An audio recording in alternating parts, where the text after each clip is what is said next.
श्री शिवलीलामृत कथासार यामधील अध्याय 3 कल्मषपाद राक्षसाची कथा। हे शिवा, नीळकंठा, महेशा, जय गंगाधारी पार्वती परमेश्वरा, भाललोचना, निरंजना, तुला साष्टांग नमस्कार असो। आता शौनक व इतर ऋषींना सुताने नैमिषारण्यात घडलेली अशी जी कथा सांगितली आहे ती आपण मनोभावे ऐका। इक्ष्वाकू कुळातील मित्रसह नावाचा एका पराक्रमी राजा पृथ्वीवर राज्य करीत होता। तो युद्धशास्त्रात जसा निपुण होता तसाच वेदशास्त्रात पारंगत होता। त्याचप्रमाणे अतिशय शूर होता। त्याच्या अचाट पराक्रमामुळे त्याने सर्व पृथ्वी जिंकली होती। त्याला आता एकही शत्रू राहिला नव्हता। एक दिवस शिकार करण्यासाठी म्हणून आपल्याबरोबर आपला लवाजमा घेऊन त्या राजाने दाट अरण्यात प्रवेश केला। हाकाऱ्यांनी नेहमीप्रमाणे सर्वत्र हाके घालायला सुरुवात केली। वाघ, कोल्हे, लांडगे, सिंह, हरणे, माकडे, सांबर, वनगाई, ससे अशी जनावरे घाबरून सैरावैरा पळू लागली। राजाने आपल्या अचूक नेमाने बरोबर टिपून असंख्य पशूंना एकामागे एक यमसदनाला पाठवले। अनेक उडणाऱ्या पाखरांना मारले। राजाने जे हे पशु मारले त्यांत एक राक्षस सुद्धा मारला गेला। अतिशय शक्तिशाली असलेल्या त्या राक्षसाला राजाने सोडलेला बाण वर्मी लागला आणि तो तत्काळ मरण पावला। राक्षसाचा एक भाऊ दुरूनच त्याच्याकडे बघत होता। माझ्या भावाला निष्कारण मारणाऱ्या या राजाचा सूड घेईन अशी त्याने मनात प्रतिज्ञा केली। मनाजोगती भरपूर शिकार करून झाल्यावर राजा मित्रसह आपल्या नगराला परत आला। त्या मेलेल्या राक्षसाच्या भावाने रूप बदलण्याच्या विद्येच्या सहाय्याने मानवाचे रूप घेतले आणि एका आचार्याचे सोंग घेऊन तो राजाकडे आला। राजाला अतिशय नम्रपणे नमस्कार करून तो म्हणाला, महाराज, मी पाककलेत खूप निष्णात आहे। मला आपण आपल्याकडे एक स्वयंपाकी म्हणून कामाला ठेवा। आपण स्वतः माझे कौशल्य एकदा पहावे अशी माझ्या आपल्या चरणांशी विनंती आहे। राजाने त्याच्यावर विश्वास ठेवून त्याला पाकशाळेत नेमून घेतले। हा आचारी खरोखरच स्वयंपाक अतिशयच चांगला करीत असे। सर्वजण त्याच्या पाककलेवर खुश होते। एकदा काय झाले, वसिष्ठ ऋषी राजाकडे आले। राजाने नेहमीच्या पद्धतीने त्यांचा उत्तम आदर सत्कार केला। मग एक दिवस पितृतिथी पाहून राजाने गुरु वसिष्ठांना आपल्या येथे भोजनासाठी खास आमंत्रण दिले। आचार्याचे काम करणाऱ्या राक्षसाला ही आयती चालून आलेली संधी चांगली सापडली। त्याने एका माणसाला ठार मारले आणि त्याचे रक्त मांस भाज्यांत मिसळून उत्तम प्रकारचा स्वयंपाक तयार केला आणि वसिष्ठ मुनींना जेवायला बसले असता त्या भाज्या वाढल्या। वसिष्ठ मुनी त्रिकाल ज्ञानी होते। भाज्यांकडे बघताच भाजीचा हा खरा प्रकार काय आहे हे त्यांच्या लक्षात आले। त्यांत नरमास आहे हे त्यांनी बरोबर ओळखले। त्याबरोबर ते फार संतापले व रागामध्येच त्यांनी मित्रासह राजाला शाप दिला। ते म्हणाले, हे राजा, मी राक्षस आहे असे तुला वाटले काय? मला येथे आदराने बोलवून घेऊन जेवणामधून नरमांस खायला घालायचा तुला धीर तरी कसा झाला? अरे पाप्या, चांडाळा, जा, आता तूच राक्षस हो आणि ज्या ठिकाणी कधीही काहीही खायला मिळत नाही अशा ठिकाणी तू संचार कर। तूच आता रोजचे रोज नरमांस खा।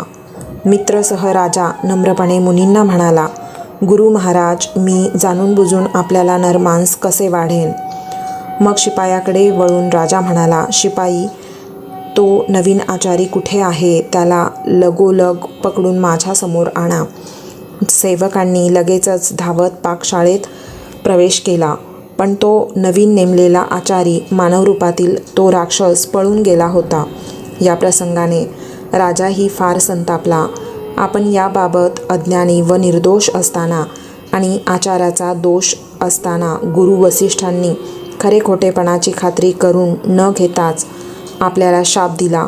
म्हणून राजाला गुरुचाही राग आला आणि गुरुला उलट शाप देण्यासाठी त्याने हातात पाणी घेतले. त्यावेळी राजाची पट्टराणी त्याच्या जवळच उभी होती. लगेच गडबडीने राजाचा हात धरून राणी म्हणाली, नाथ, शिष्याला आपल्या गुरुला शाप देण्याचा अधिकार नसतो. शिष्याने उलट गुरुला शाप देण्याचे पाप केले तर त्याला नरक यातना सोसाव्या लागतात. महाराज, माझे ऐका, आपण आपल्या गुरूंना शाप देऊ नका. राणीचे बोलणे ऐकून राजाचा संताप थोडासा कमी झाला. तो आपल्या पट्टराणीला म्हणाला, सुंदरी, तू बोललीस ते अगदी खरे आहे, पण आता मी शाप देण्यासाठी हातात घेतलेल्या पाण्याचे काय करू? हे जर मी जमिनीवर टाकले तर माझ्या शापामुळे अतिशय तप्त झालेले हे पाणी पृथ्वी पार जाळून टाकेल. आणि मग विचार करून राजाने आपल्या पायावरच ते पाणी टाकले. त्यामुळे पाय काळे झाले. गुरुच्या शापामुळे राक्षस बनला राजा. त्याच्या काळ्या पायावरून त्याचे नाव कल्मषपाद असे पडले. आतापर्यंत गुरु वसिष्ठांनीही विश्वासघाताने झालेला खरा प्रकार समजला होता. त्यांचाही राग आता कमी झाला होता.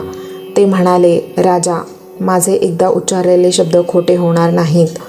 पण 12 वर्षांनी तू राक्षस योनीतून मुक्त होऊन पुन्हा स्वतःच्या घरी येशील. ऋषी राजाच्या घरातून निघून गेले. राजा मित्रासह मुनींच्या शापाप्रमाणे कल्मषपाद राक्षस बनून रानात निघून गेला. त्याला आता अतिशय भूक लागली होती. रानातील दिसतील ते पशुपक्षी मारून खाण्याचा त्याने नुसता सपाटा लावला.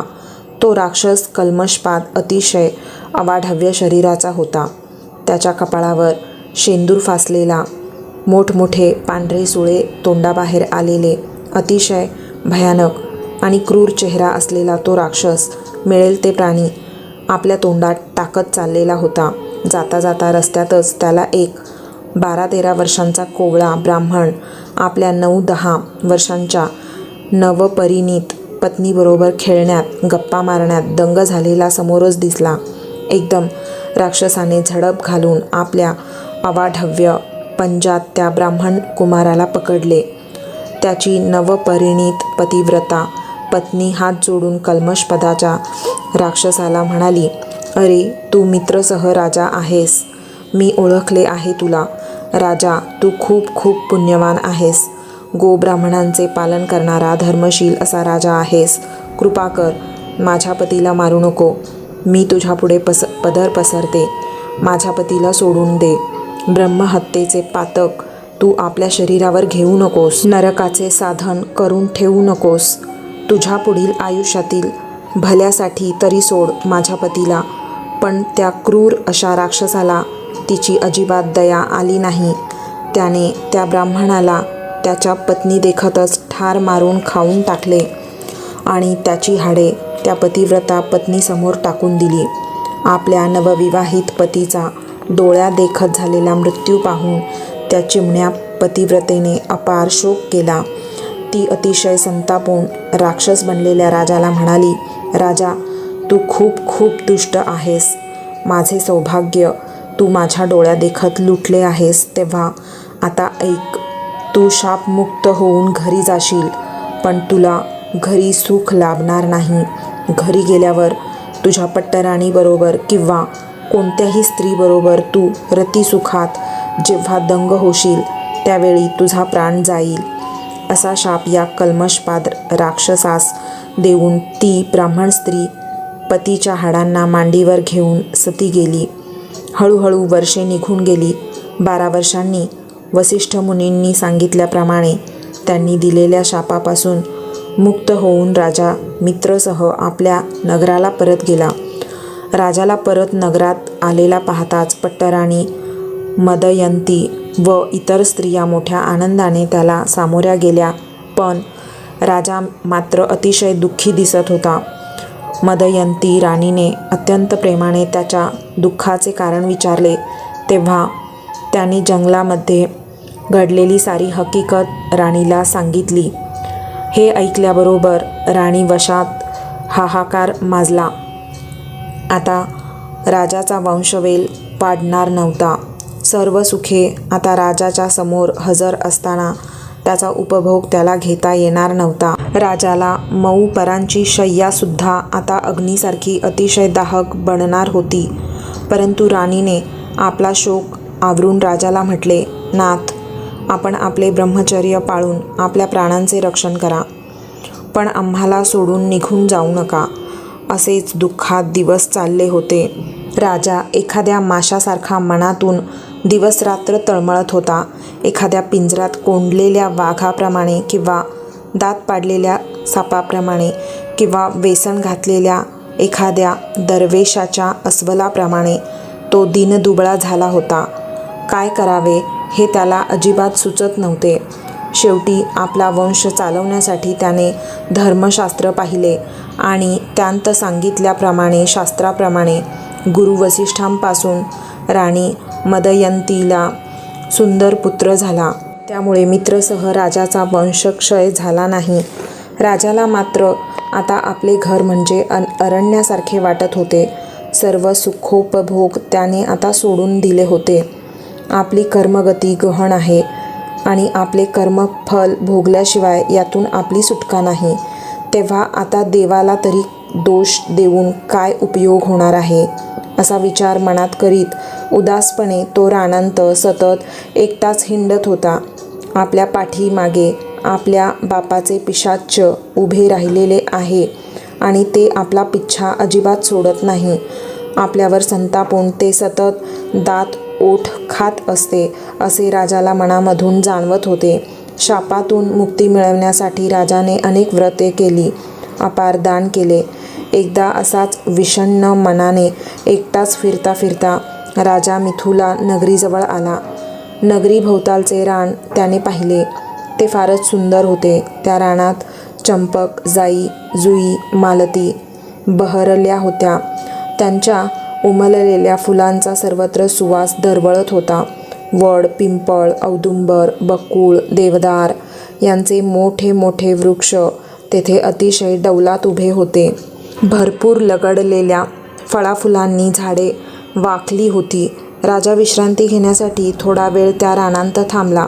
एखाद्या कंगाल माणसाला अचानक खूप मोठा धनाचा साठा सापडावा, भुकेलेल्या माणसासमोर एकदम गरमागरम उत्तम असे खिरीचे भोजन यावे, मरणाऱ्याच्या तोंडात अमृत पडावे किंवा आयुष्यभर सतत चिंतेने व्याकुळ झालेल्या माणसाला चिंतामणी सापडावा, त्याप्रमाणे राजाच्या समोर ज्येष्ठ तपस्वी ऋषीश्रेष्ठ गौतम मुनी आपल्या शिष्यासह येऊन उभे राहिले. राजाने त्यांना अतिशय आदराने नम्रपणे साष्टांग नमस्कार केला. अशा तऱ्हेने सामोरा आलेल्या राजाला मग गौतम ऋषींनी त्याच्या राज्याचे प्रजेचे कुशल विचारून घेतले. राजा नम्रपणे म्हणाला, मुनिराज, आपल्या कृपेने माझ्या राज्यात सर्व काही आबादी आबाद आहे. सर्वजण आपापले काम अगदी निष्ठेने आणि जीवापाड मेहनत घेऊन करीत आहेत. पण मी मात्र अभागी आहे, करंटा आहे. नंतर राजाने वसिष्ठ ऋषींनी दिलेला शाप आणि नवपरिणीत ब्राह्मण स्त्रीने दिलेला शाप ही सर्व हकीकत गौतम ऋषींना सांगितली. ती ऐकून गौतम ऋषी म्हणाले, राजा, मी आत्ताच गोकर्ण क्षेत्रातून येथे परत येत आहे. तेथे भगवान शंकर देवी पार्वतीसह ओंकार रूपाने वास्तव्य करीत आहेत. भगवान विष्णूसुद्धा आपल्या प्रिय इंदिरेसह त्या ठिकाणी तपश्चर्या करीत आहेत. तेथील अप्रतिम अशी शोभा वर्णन करायचे सामर्थ्य आज तरी माझ्याजवळ नाही. पण सर्व देवदेवता तेथे राहत आहेत. सर्व ऋषी तेथे इष्टदेवता प्रसन्न करण्यासाठी तप करीत आहेत. नारद, तुंबर तेथे शिवलीलांचे अतिशयच आनंदाने सतत गायन कीर्तन करीत आहेत. ऋषींचा सारखा मंत्रघोष सुरू आहे. अप्सरा भान हरपून नृत्य करीत आहेत. इंद्र, सूर्य आणि सर्वच्या सर्व इतर देवदेवता दाही दिशांचे रक्षण करण्यासाठी तेथे दक्ष अशा उभ्या आहेत. अशा अतिशय रम्य ठिकाणी श्री शंकर भवानी मातेसह तेथे राहत आहेत. अष्टसिद्धी तेथेच अहोरात्र राबत आहेत. राजा, मी सुद्धा पुष्कळ काळ तेथेच राहत होतो. इतर क्षेत्रांत लाख वर्षे अतिशय उग्र अशी तपश्चर्या करून जे पुण्य प्राप्त होऊ शकत नाही ते पुण्य गोकर्ण क्षेत्रात केवळ 1 दिवस तप केल्याने मिळते. अमावस्या, संक्रांत, सोमवार किंवा पर्वकाळी तेथे स्नान केले तर सर्व तीर्थांत स्नान केल्याचे महान असे पुण्य मिळते. लंकेचा महान राजा रावण, त्याचा महान पराक्रमी असा भाऊ कुंभकर्ण आणि अतिशय सात्विक गुणांचा दुसरा भाऊ विभीषण यांनीही पूर्वी तेथे अनुष्ठाने केली होती.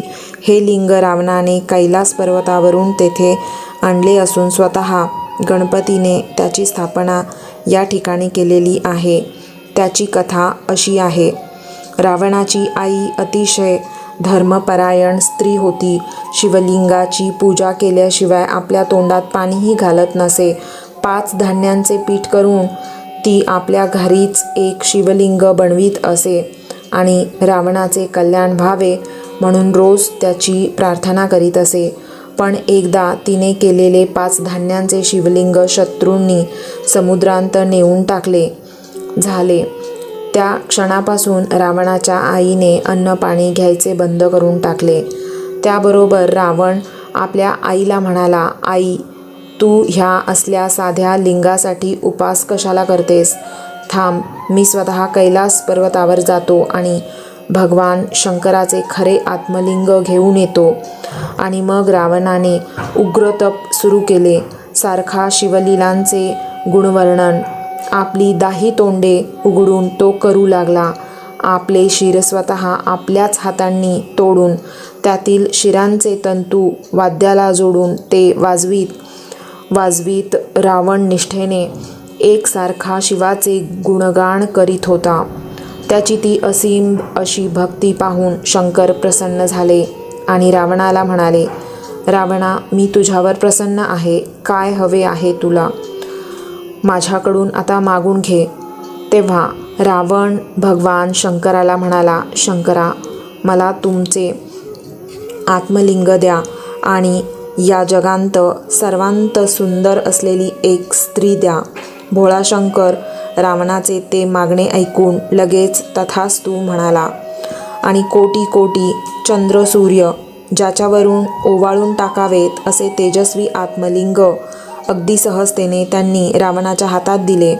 वेद ज्याची स्तुती करतात, योग्यांना ज्याच्या ठायी अतिशय आराम मिळतो, ज्याने ही सर्व चराचर सृष्टी निर्माण केली, असे लिंग आता रावणाच्या हाती आले. लिंग आपल्या हातात धरून रावण पुन्हा पुढे आला. शंकरा, आता मला सुंदर स्त्री द्या. त्याबरोबर शंकर म्हणाले, अरे देवी पार्वतीसारखी सुंदर स्त्री या जगात दुसरी कुठेही नाही. तिच्यासारखी एकमेव द्वितीय अशी तीच आहे. तिची प्रतिमा अगदी हुबेहूब तिच्यासारखीच ब्रह्मदेवालाही पुन्हा करता येणार नाही. तेव्हा तू अपर्णेलाच तुझ्याबरोबर घेऊन जा. रावणाने शंकराची केलेली आज्ञा प्रमाण मांडली आणि त्याप्रमाणे पार्वतीला आपल्या विशाल खांद्यावर घेऊन रावण परत निघाला. ते तेजस्वी आत्मलिंग रावणाने आपल्या उजव्या हातात घेतले होतेच.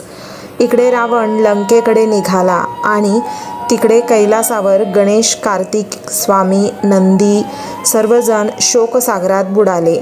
आपल्या प्रिय अशा धर्मपत्नीला देऊन टाकणाऱ्या भोळ्या सांब सदाशिवला काय म्हणावे हेच त्यांना काही कळत नव्हते. रावणाबरोबर जाताना भवानी विष्णूचे सारखे स्मरण करीत होती. हे विष्णू, हे लक्ष्मी पिता, आता तूच मला या संकटातून सोडव. ती अतिशय करुण अशी प्रार्थना ऐकून वैकुंठातून विष्णूचे आसन एकदम हलले आणि लगोलग एका ब्राह्मणाचे रूप घेऊन ते रावणासमोर येऊन प्रकट झाले. रावणाच्या खांद्यावर असलेल्या भवानीकडे पाहत पाहत हसत हसत विष्णू रावणाला म्हणाले, हे रावणा, ही असली जगातील सर्वात कुरूप स्त्री तुला कुठे मिळाली आणि तू तिला आपल्या खांद्यावर बसवून घेऊन एवढा घाईघाईने कुठे निघाला आहेस? रावण विष्णूच्या ब्राह्मण रूपाकडे उपेक्षेने पाहत म्हणाला, ही कुरूप स्त्री आहे. अरे, ही खुद्द भगवान शंकरांची भवानी जगत सुंदरी आहे. भगवान शंकरांनीच ही त्रिलोक्य सुंदरी मला स्वेच्छेने देऊन टाकली आहे. वेडा रे वेडा, तू खरेच वेडा आहेस. अरे, जरा त्या स्त्रीला खांद्यावरून उतरवून खाली ठेव आणि तिच्याकडे जरा नीट बघ आणि मग मला सांग, तू म्हणतोस ते खरे आहे का? हे ऐकून रावणाने आपल्या खांद्यावरून अपर्णेला खाली उतरवून ठेवले. देवीने आपले रूप बदलले होते. अत्यंत कुरूप, भुवयाला आठ्या, वृद्ध, गाल पार आत बसलेले, तोंडात दात नाहीत अशी ती म्हातारी पाहून रावण तर चकित झाला. आता रावणाकडे पाहून ब्राह्मण खदखदा हसत होता. त्यामुळे रावणाने शंकराकडून आणलेल्या त्या स्त्रीला तेथेच सोडून दिले आणि तो पुन्हा शंकराकडे गेला. भगवान, तुम्ही मला कुरूप, अमंगळ अशी स्त्री अपर्णा म्हणून दिलीत. शोभलं का तुम्हाला असं करणं? मला का फसवलेत? तेव्हा शंकर म्हणाले, अरे रावणा, खरं तर मी तुला त्रैलोक्य सुंदरी अपर्णाच दिली होती. अरे वेड्या, ती पार्वती म्हणजेच माया आहे. तू तिला कधीच आपल्याजवळ सांभाळू शकला नसतास. मायेचा पसारा अनंत ब्रह्मांडाहूनही फार फार मोठा असा आहे. इकडे विष्णूंनी पार्वतीला ज्या ठिकाणी रावणाने खांद्यावरून उतरवून ठेवले होते तेथे भद्रकाली देवी म्हणून तिची स्थापना केली आणि माता म्हणून तिला नम्रपणे वंदन केले. शंकरांनी रावणाची कशीबशी समजूत घातली. नंतर आपल्या अंगाच्या मळीपासून त्यांनी एक सुंदर पुतळी निर्माण केली आणि रावणाला सांगितले, हे रावणा, माझा कृपाप्रसाद असलेली ही सुंदरी मंदोदरी या नावाने मयासुराचे पोटी जन्म घेईल. तिच्यासारखी लावण्यवती, सुकुमार, पतिव्रता स्त्री शोधूनही जगतात सापडणार नाही आणि ती उपवर होताच मयासूर मोठ्या आनंदाने तुला मंदोदरी अर्पण करील. तसेच विवाह करून देऊन विधियुक्त कन्यादान करील आणि याशिवाय एक शक्ती तुला आंदण म्हणून देईल. कोणत्याही अतिबलाढ्य शत्रूवर तू ती शक्ती फेकलीस तर शत्रू जागच्या जागी ठार होईल. तेव्हा तू आता घरी जा. शंकरांनी सांगितल्यामुळे समाधान पावून रावण आत्मलिंग घेऊन पुन्हा घरच्या वाटेला चालू लागला. इकडे सर्व देवांनी आत्मलिंग गेल्याने येणाऱ्या संकटांचा विचार करून श्री गजाननाची मनोभावे आराधना सुरू केली होती. ते सर्वजण गजाननाला विनवीत होते की ते दिव्य आत्मलिंग रावणाच्या हातून बुद्धिचातुर्याने काढून इकडे घेऊन ये. आत्मलिंग देताना भगवान शंकरांनी रावणाला सांगितले होते, हे लिंग तुला जेथे स्थापन करायचे आहे तेथेच खाली ठेव. मध्ये कोठेही खाली ठेवू नकोस. जर कोठे ते खाली ठेवले तर तेथेच कायमचे राहील. हे तू पक्के लक्षात ठेव. रावण आपल्या दोन्ही हातात ते शिवलिंग धरून वाट चालला होता, पण मध्ये आता त्याला थांबावेच लागणार होते. त्याला खूप जोराची लघवीला लागल्याने लघवीला जायचे होते, पण जवळपास तर कुणीही दिसत नव्हते. इकडे तिकडे पाहता पाहता त्याला गायी चारणारा एक गुराखी मुलगा दिसला. खरे तर गुराख्याचा वेश घातलेला प्रत्यक्ष गजाननच तो होता. त्याच्याजवळ जात रावण त्या गुराख्याला म्हणाला, ए, जरा वेळ हे लिंग हातात धरून ठेव. खाली ठेवायचे नाही मात्र. मी नाही हातात धरत. मला वेळ नाही. माझ्या गायी इकडे तिकडे पळतील. मला कुठे कुठे शोधत बसावे लागेल. गुराख्याचा वेश घेतलेला गजानन रावणाला म्हणाला, अरे, थोडा वेळ तर हातात धर. किती वेळ लागेल तुम्हाला? गुराख्याने सहजतेने विचारले. अरे, मी लघवी करून लगेच येतो, रावण म्हणाला. हे पहा, मी जास्त वेळ थांबणार नाही. मी तुम्हाला फक्त 3 वेळा हाका मारीन आणि तेवढ्या वेळात जर तुम्ही आला नाहीत तर हे लिंग मी येथेच खाली ठेवून देईन. रावणाला आता थोडा वेळसुद्धा अजिबात धीर निघत नव्हता. त्याने न बोलता केवळ मनानेच होकार दिला व तो थोडासा केवळ आडबाजूला जाऊन बसला. गजानन म्हणजे भगवान शंकराचा लाडका मुलगा होता.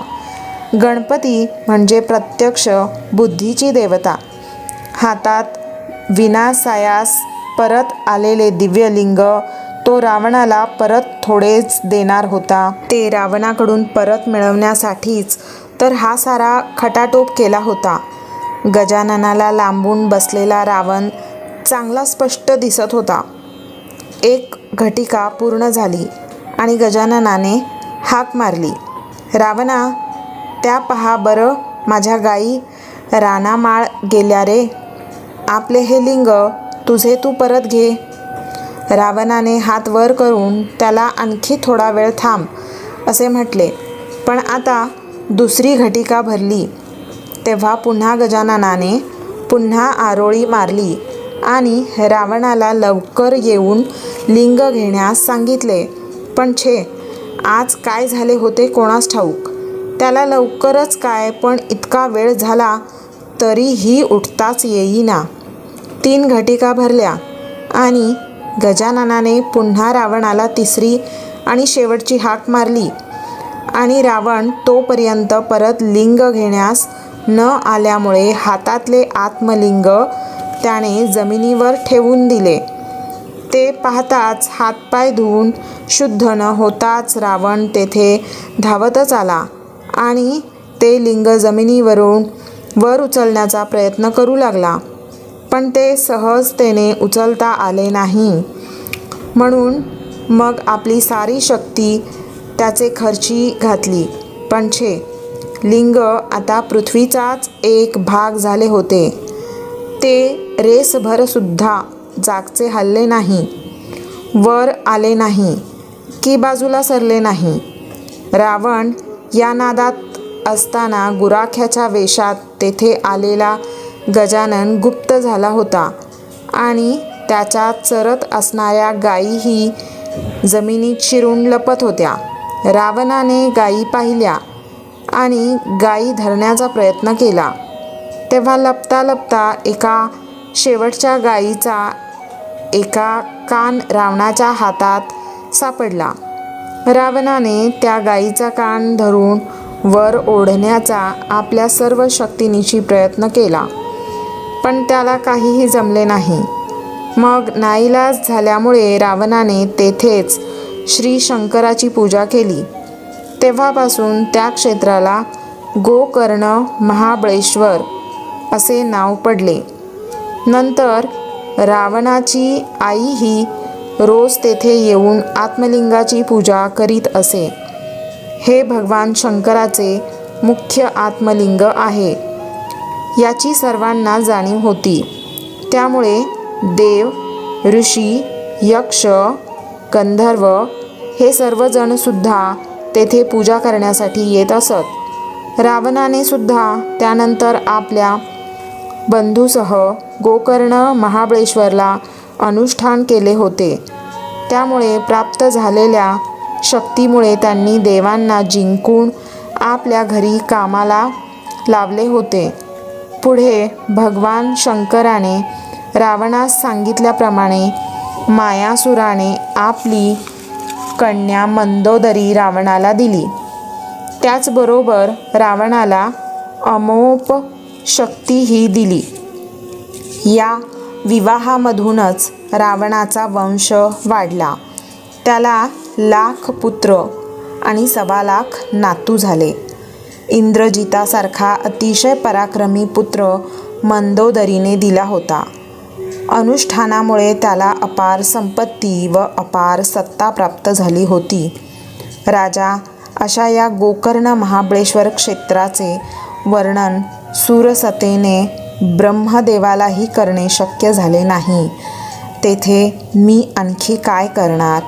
पण आता मिथुरेश्वर येथे एक यज्ञ होणार होता, म्हणून आम्ही तिकडे जाण्यासाठी घाईघाईने गोकर्ण क्षेत्रातून येत असताना एक अतिशय अद्भुत गोष्ट पाहिली आहे. काय पाहिले ते कृपया मला सविस्तर सांगा तरी. मित्रसह राजाने मोठ्या उत्सुकतेने विचारले. राजा, ती कथा मी तुला सांगतो, ती तू ऐक. आम्ही सर्वजण एका वृक्षाच्या मोठ्या दाट सावलीत बसलो होतो. तेव्हा तेथे आमच्यापासून जवळच एक शूद्र स्त्री पडलेली आम्हाला दिसली. तिला सर्वांगाला महारोग झाला होता. सर्व अंगभर रोगाचे चट्टे उमटले होते.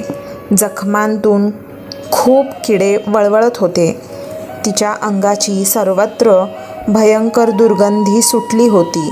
हातापायांची बोटे पार झडून गेली होती. तोंडातील सर्व दात पडले होते. कान बहिरे झाले होते. जन्मापासूनच ती ठार आंधळी होती. अंगावर अजिबात मांस नव्हते. अंगावरील वस्त्रांची तिला शुद्ध नव्हती. ती धुळीत अस्ताव्यस्ततेपणे लोळत होती. तिच्याकडे बघूनच आम्हाला खूप वाईट वाटत होते. पूर्वजन्मीची पातके तिला आत्ताच्या या जन्मात छळत होती. तिचा मरणकाळ आता जवळ आला होता. मी सहज वर पाहिले तर भगवान शंकराचे विमान आकाशातून खाली उतरून खाली येत होते. विमानात खूपसे शिवगण बसले होते. त्यांच्या तेजाने भोवतालचा सारा भाग प्रकाशित झाला होता. त्यांच्यासमोर अष्टनायिका नृत्य करीत होत्या. गाण्याचे मधुर स्वर कानावर पडत होते.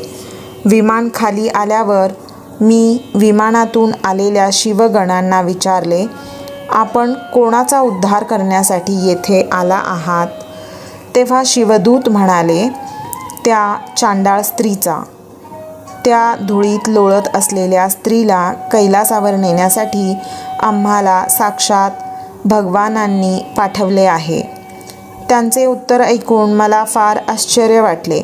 मी पुन्हा विचारले, या स्त्रीने आपल्या मागच्या जन्मात खूप तप करून पुण्य प्राप्त केले आहे का? तेव्हा विमानातून उतरून समोर उभे असलेले शिवगण म्हणाले, तर मग हिचा पूर्व इतिहास ऐक. कैकय नावाचा एक ब्राह्मण होता. त्याला सुमित्रा नावाची एक अतिशय सुंदर मुलगी होती. तिला आपल्या सौंदर्याचा फार गर्व झाला. तिच्या अंगी भलताच ताठा होता. ती कुणालाही विचारित नसे. सुमित्रा बालविधवा होती. तारुण्यावस्थेत आल्यावर तिला आपले ब्रह्मचर्य पाळणे जमले नाही आणि तिने तारुण्याच्या नशेत धुंद होऊन अनेक पुरुषांच्या बरोबर रतिक्रीडा केली. त्याबद्दल तिला कसलीच खंत वाटली नाही. काही दिवस असेच निघून गेले. हे कळताच तिच्या बापाने तिला आपल्या घराबाहेर घालवून दिले. वडिलांच्या घरातून बाहेर पडल्यानंतर फिरता फिरता तिला एक शूद्र तरुण भेटला. तो तिच्या मोहात पडला आणि त्याने या ब्राह्मण विधवेशी लग्न केले. पुढे सुमित्रेला त्याच्यापासूनही अनेक मुले झाली. ती मद्यसुद्धा पिऊ लागली. तसेच मांस खाऊ लागली. भक्षणामुळे ती अंगाने आडवी तिडवी सुटली. एकदा तिचा नवरा शेतात कामाला गेलेला असताना दारुण धुंद झालेल्या सुमित्रेने बकरा समजून एक गाईचे वासरू सुरीने कापले. ते बिचारे आपल्या जीवाच्या आकांताने ओरडत होते. गायी हंबरत होत्या, पण तिचे त्याच्याकडे मुळीच लक्ष नव्हते. त्या मृत वासराला सुमित्रेने आपल्या स्वयंपाकघरात आणले. तोपर्यंत तिच्यावरील दारूचा अंमल थोडा कमी झाला होता. आपण गाईचे वासरू मारले आहे हे बघताच तिला फार फार वाईट वाटले. शिव शिव, नकळत माझ्या हातून किती वाईट गोष्ट घडली देवा, असे तिला वाटले. तरीही तिने वासराचे मांस खाल्ले आणि राहिलेले बाकीचे बाहेर फेकून दिले आणि वाघाने वासरू मारले अशी तिने खोटीच बोंबाबोंब केली. शेवटी तिचे आयुष्य संपताच सुमित्रा मृत्यू पावली. यमदूतांनी तिला नरकात ढकलले. तिथे तिचा खूप छळ केला. तिला खूप तापलेल्या जमिनीवर झोपवले. तापून लाल लाल झालेल्या लोखंडी खांबाला मिठी मारायला लावली. नंतर यमराजाने चित्रगुप्ताला विचारले, हिच्या पदरी काही पुण्य आहे का? शिव शिव असे म्हणून हिने गायीच्या वासराला मारल्याबद्दल त्यानंतर दुःख व्यक्त केले आहे. बस एवढेच पुण्य तिच्याजवळ आहे.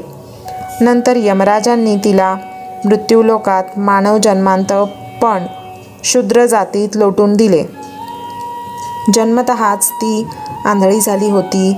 ती कायम आपल्याच विष्ठेत लोळत पडलेली असे. तिचे आईबापही तिच्या अगदी लहानपणीच वारले होते. मग ती हातात काठी घेऊन गावोगावी उपजीविकेसाठी हिंडू लागली.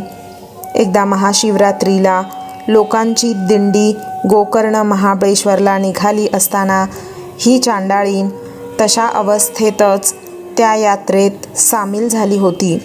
सर्वांच्या बरोबर चालत चालत ती गोकर्ण महाबळेश्वरला आली. तेथील भद्रकालीच्या देवाजवळ रस्त्यात पडून राहिली. पोटात भूक मावत नव्हती. तेथे रस्त्यामध्ये पडल्याच कुणीतरी अन्न द्या असा आपल्या तोंडाने टाहो फोडून ती लोकांना विनवत होती. देवाला प्रदक्षिणा घालणाऱ्या एका भक्ताने तिची ती अवस्था पाहून सहज एक बेलाचे पान तिच्या हातावर टाकले. आंधळ्या चांडाळणीने ते बोटांनी चाचपचून पाहिले, पण ती खाण्याची वस्तू नाही हे हाताने चाचपल्यावर लक्षात येताच रागाने तिने ते पान दूर दूर फेकून दिले. फेकलेले ते बिल्वपत्र वाऱ्याने भिरभिरत येऊन शिवलिंगावर पडले. अन्न न मिळाल्याने तिला अनायासे उपास घडलाच होता. आता बिल्वपत्राने शिवलिंगाचे म्हणजेच शंकराचे पूजन झाले. पोटात थोडेही अन्न नसल्याने तिला अजिबात झोप लागली नाही. आपोआपच जागरणही घडले. लोक सांब सदाशिव, नमः शिवाय, हर हर महादेव असा घोष करीत होते. चांडाळीनंही ऐकून ऐकून त्यांच्याबरोबर तेच शब्द म्हणत होती.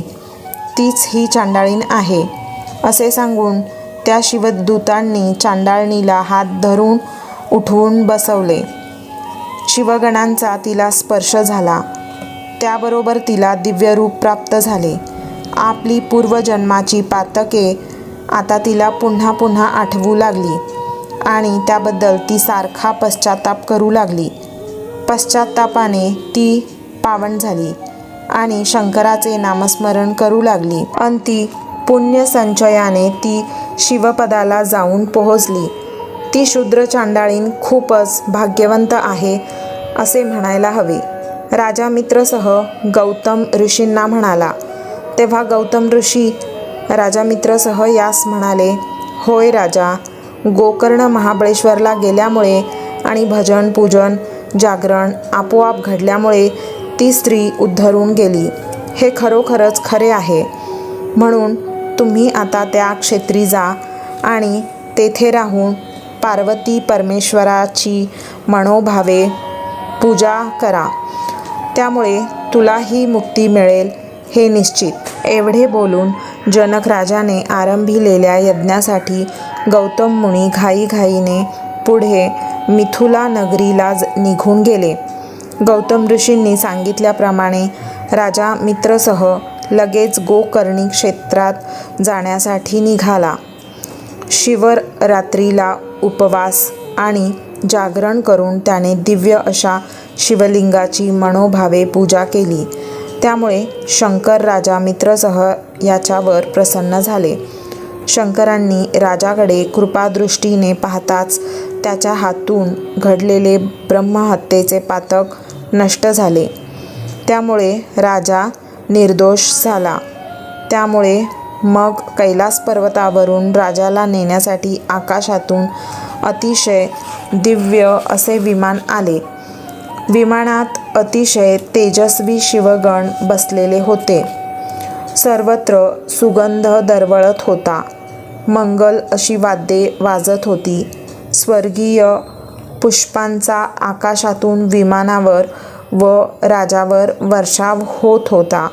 शिवगण राजाजवळ आले आणि त्यांनी राजाला स्पर्श केल्याबरोबर मित्रसह राजाला दिव्य देह प्राप्त झाला.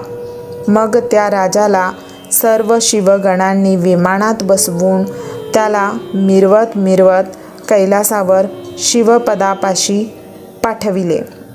तेथे श्री शंकराचे त्याला दर्शन होताच मित्रसह राजाला मुक्ती मिळाली. तो शंकर स्वरूपात विलीन झाला. जेथे मित्रसह राजाला शंकराच्या कृपेनेच मुक्ती मिळाली असे हे गोकर्ण महाबळेश्वर क्षेत्र आहे. या क्षेत्राचे महात्म्य फार मोठे आहे. शंकराची कळत न कळत पूजा करणाऱ्याला शंकर कधीही विसरत नाही. ओम नमः शिवाय.